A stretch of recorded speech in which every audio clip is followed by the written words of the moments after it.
Selamat datang di YouTube channel saya, Darwin.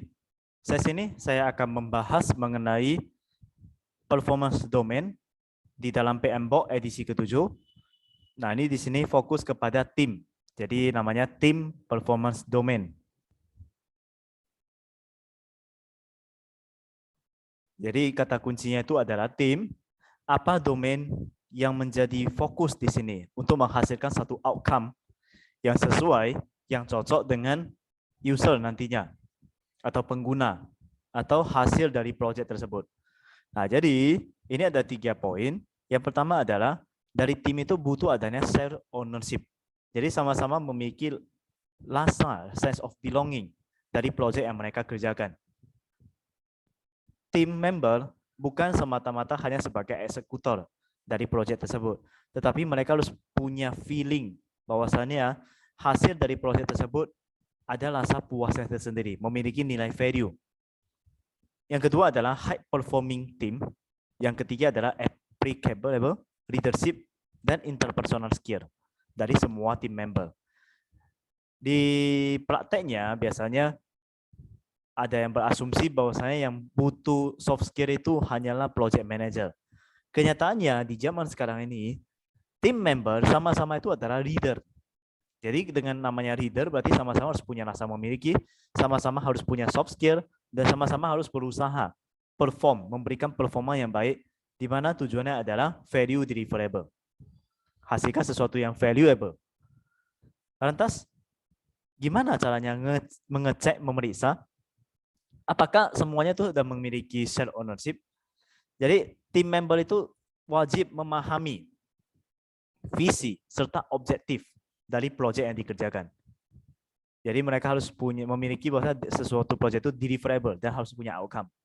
Tetapi tanpa mengetahui, tanpa feeling, tanpa klop dengan visi dan objektif, maka yang mereka kerjakan ya sekedar diminta apa oleh project manajernya, dia lakukan aja. Tidak ada totalitas.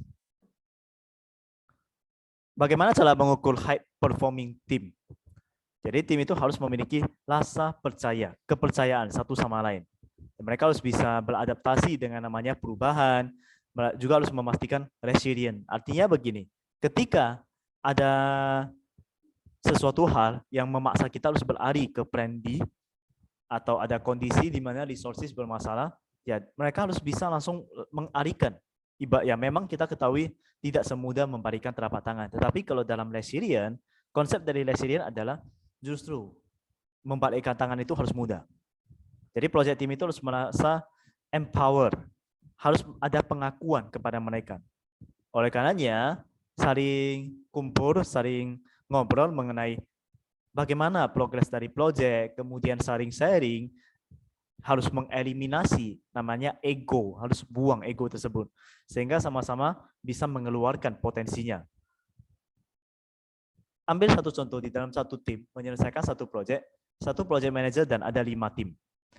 Dari 5 tim itu, bilanglah hanya satu aja yang aktif, 4 itu mereka pasif. Lantas gimana? Apakah project manager harus meninggalkan 4 orang tersebut ketika berdiskusi? Ya bagusan jangan, kita tetap kumpulkan aja. Kali pertama, kali dua, kali ketiga, mungkin 4 orang yang pasif tersebut tidak mengemukakan pendapatnya, sehingga project manager harus komat kami sendiri, atau dia memberikan masukan, dia yang berpikir, kemudian nggak ada yang memberikan pertanyaan.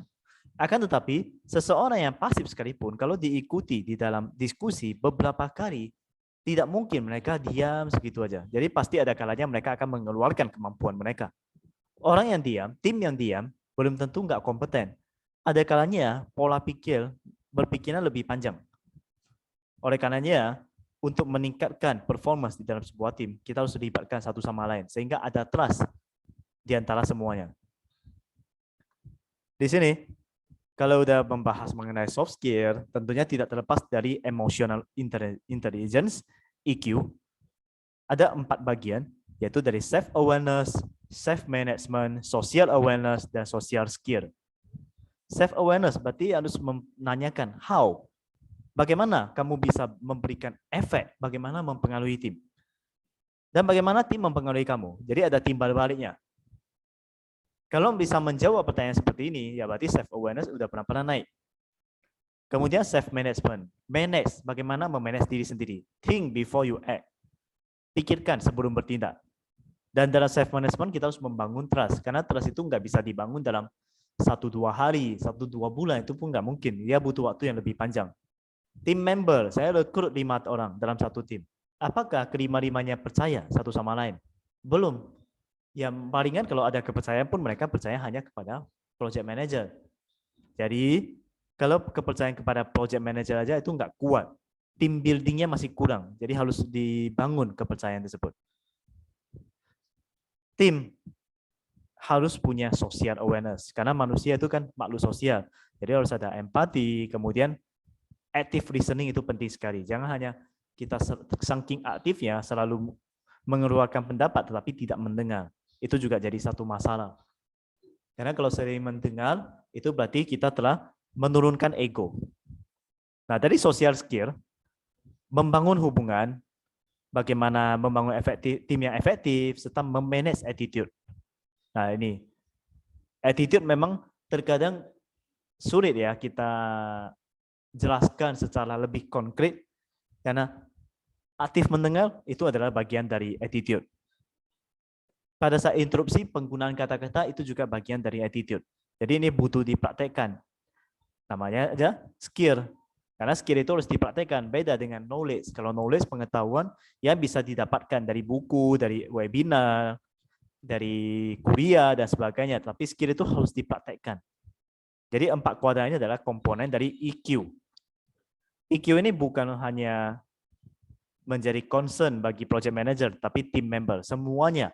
Siapa yang terlibat di dalam sebuah project, stakeholder, itu semuanya adalah part of team. Hanya saja, berarti ada tim yang terlibat secara langsung atau tim yang tidak terlibat secara langsung. Yang ketiga di dalam tim performance domain ini adalah masalah leadership dan interpersonal skill, berarti soft skill. Penting sekali critical thinking. Kemudian leadership style. Critical thinking kita berpikir bahwasanya kalaupun dalam kondisi status quo atau dalam kondisi nyaman, pikirkanlah bahwasanya proyek itu nanti bakalan ada masalah. Jadi budayakan itu worst case, melihat worst case. Dengan melihat worst case berarti dalam perencanaan bisa kita ngatur, misalnya proyek ini nantinya bisa diselesaikan dalam waktu 2 bulan. Oke, worst case-nya ketika tim ada yang sakit, kemudian ada hal unexpected, tidak terduga yang muncul, atau mungkin hal-hal lainnya, faktor-faktor X. Nah, oleh karenanya, butuh sekali ditambah buffer. Jadi, critical thinking di sini adalah buffer time. Bilanglah buffer time tambah 2 minggu. Berarti proyek itu diselesaikan 2 bulan, 2 minggu. Akan tetapi, dengan mengatakan 2 bulan, 2 minggu, tim member, critical thinking-nya adalah, apakah saya harus mengikuti jadwal tersebut? Ya, kalau memang bisa lebih cepat, lebih baik. Ini adalah part of sense of belonging. Jadi self ownership-nya itu balik lagi. Tentunya, misalnya, kalau proyek itu bukan proyek, melainkan entertainment atau fun. Besok mau ke puncak. Oke? Atau kita bilang lah, minggu depan mau ke puncak. Kalau memang besok tidak ada kegiatan, kenapa harus nunggu sampai minggu depan? Itu kalau have fun. Tapi kalau proyek gimana? Ya, kalau memang kita mau menganalogikan pengerjaan proyek sama seperti rekreasi, ya itu adalah bagian dari gamification. Gimana caranya? Ya harus mulai juga dari critical thinking, dari diri sendiri. Dan atas dari tim, kalau hanya memberikan teori, oke, kita semua harus punya sense of belonging, harus punya critical thinking, itu belum bisa. Jadi harus mempraktekkannya terlebih dahulu. Nah, salah satu leadership yaitu servant leadership. Leader menjadi servant. Jadi dia yang menjadi pembantu. Dia yang mengeksekusi langsung. Tetapi eksekusi ini harus dalam ranah yang jelas. Artinya ketika tim ada masalah ya tidak membiarkan tim begitu aja, tetapi ambil alih apa yang sudah didelegasikan, kemudian pikirkan bagaimana solusi smartnya. Jadi dia terlibat secara langsung. Ikut melihat hal-hal detail. Bukan hanya melihat dari sisi kulitnya. Jadi ini adalah bagian dari leadership juga. Jadi tim performance domain ini merupakan bagian yang tidak boleh terlupakan. Resources manusia di dalam tim member Mereka bukan pekerja, tetapi mereka adalah human capital. Oleh karenanya, namanya saja capital, mereka adalah aset. Oleh karena dalam PMBOK edisi 7, Team Performance Domain ini dikhususkan menjadi satu domain. Ya, bukan di PMBOK edisi 7, tetapi di 6 pun demikian. Itu pasti ada dasarnya, yaitu tim adalah human capital. Semoga pemaparan saya mengenai tim performance domain di dalam PMBOK edisi 7 bermanfaat dan bisa diterapkan. Saya Darwin, terima kasih.